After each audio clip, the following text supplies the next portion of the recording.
से बाहर आने के बाद भी पब्लिकों के मन में बहुत सारे सवाल हैं आपको लेकर। आप पे जो आरोप लगे वो आपके ही अपने बेटी के द्वारा लगाया गया, तो उन आरोपों को लेकर आज आप क्या कहना चाहेंगे? मैं यही कहने के लिए चाहता हूँ, बेटी हो या बेटा हो, माँ पिताजी गांव समाज के लोग सबों को समान दर्जा देने के लिए चाहते हैं, किसी को बड़ा और किसी को छोटा नहीं। उसी के हैसियत से मैं भी बेटा और बेटी, 4 बेटी 3 बेटा था, 2 तो छोटा छोटा है। 3 बेटी का शादी जमीन सुध भरना लगा करके कुछ शादी कर सल्टा दिए थे। चौथा में ये थी, मन में जिज्ञासा था कि अच्छा ढंग से इनका भी शादी करें, लेकिन परिस्थिति डाउन हो जाता है।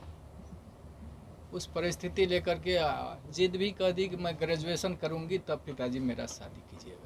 भरोसा दिलाई, सहानुभूति हुआ, अच्छा शिक्षा की ओर झुकाव है तो थोड़ा और सहानुभूति दे करके क्रेडिट लोन ले, विद्यार्थी क्रेडिट लोन ले करके इनको ग्रेजुएशन करवा देते हैं।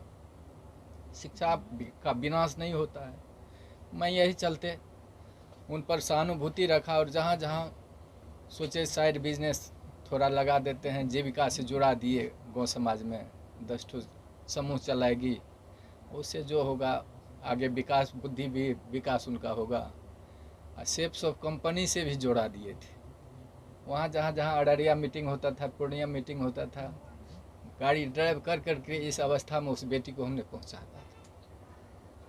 और बड़ी आत्मबल था कि यह बेटी मेरा कोई रोशन करेगा।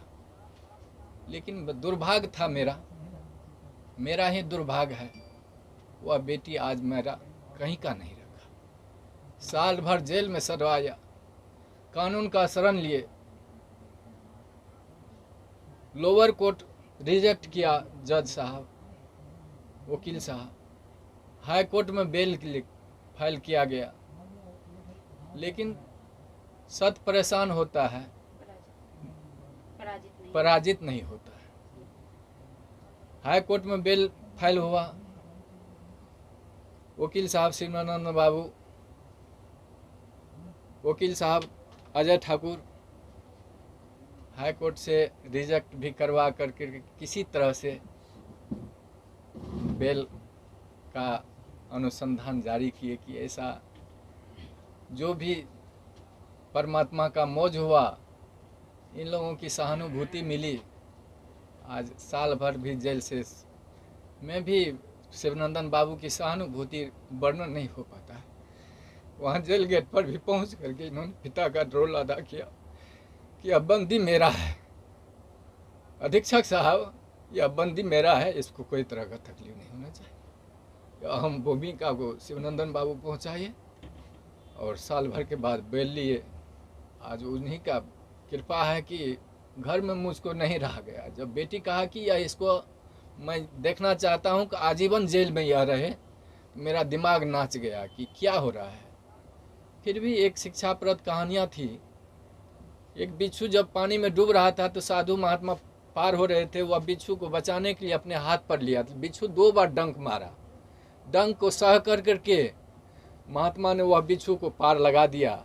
तो वही मैं चाहता हूँ कि वह बिच्छू की तरह वह बेटी नहीं बने। बेटा तो पिता का गोद का भरने वाला होता है। जहाँ कहीं भी वह बेटी रहे, अपना जीवन जीविका चलावे।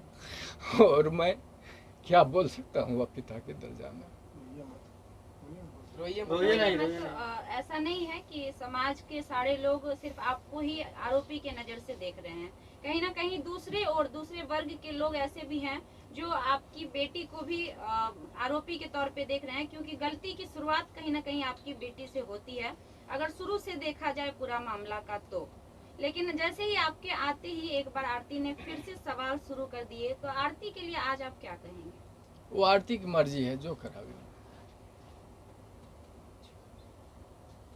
अब आपके अच्छा 1.5 साल तक, साल भर तक आप लोग जेल में रहे, आपका एक छोटा बेटा भी है, आपकी बूढ़ी माँ भी है, किस प्रकार से आपका घर चल पाया? परमात्मा जाने, हम नहीं जानते। अच्छा, इन सारे भूमिकाओं में जितने दिन से आप लोग जेल में थे, पूरे परिवार, तो वकील शिवनंदन भारती लगातार, जैसा अब आप बोले कि गार्जियन की तरह आपका देखभाल किए या फिर हमेशा मतलब इस केस को विशेष फोकस किए, क्या कुछ कहना है उनके बारे में? यह वर्णन नहीं हो पाता है। मतलब इतना बेहतरीन उनका परफॉर्मेंस रहा जी आपके केस को लेके। जी। आप एक पिता हैं, लोग ये भी जानना चाहते हैं कि उस रात में असल में क्या हुआ था, कुछ आपको याद है? आप मतलब कुछ देखे थे? बता पाएंगे? आरोप तो झूठे भी लगते हैं, सही जी। क्या है वो तो माननीय न्यायालय के ऊपर है, लेकिन आप कुछ बता सके थोड़ा सा? मालूम थोड़ा सा हुआ तो सोचा कि प्रेम तो अंधा होता है, अच्छा। वो समय जो रहता है, वो अवस्था जो रहता है परे हो रहता है, लेकिन उस पर कितने कितने विद्वान लोगों का भी पैर फिसल जाता है, महात्मा को भी पैर फिसल जाता है। तो हमने सोचा कि जब इस तरह की घटना हुई तो उसको बचाने के लिए हल्ला हुआ कि चोर आ गया है, डकैत आ गया है गोली मारने के लिए। तो उससे पूर्व भी लड़का वो उन्होंने धौंस दिया था कि मैंने गोली से उड़ा दूंगा। किसको दिया था? पवन यादव को, मेरे बेटा रविकांत को। अच्छा। गोली से उड़ा दूंगा, बचने के लिए नहीं दूंगा। उस पीरियड में उन्होंने घर में पकड़ाया तो हल्ला हुआ कि डकैत आ गया, डकैत आ गया। डकैत के दरमियान में पहचाने उसको तो कहा, देखे मेरा जात भाई है, बच्चा है, पैर फिसल गया। उसको बचाने के ख्याल से मैंने घर में बंद किया, और उस दरमियान में कैसे उसका मौत हो गया हम लोगों को जांच का विषय, मतलब आपको इसके बारे में इसके बाद विशेष कुछ जानकारी नहीं? कुछ नहीं।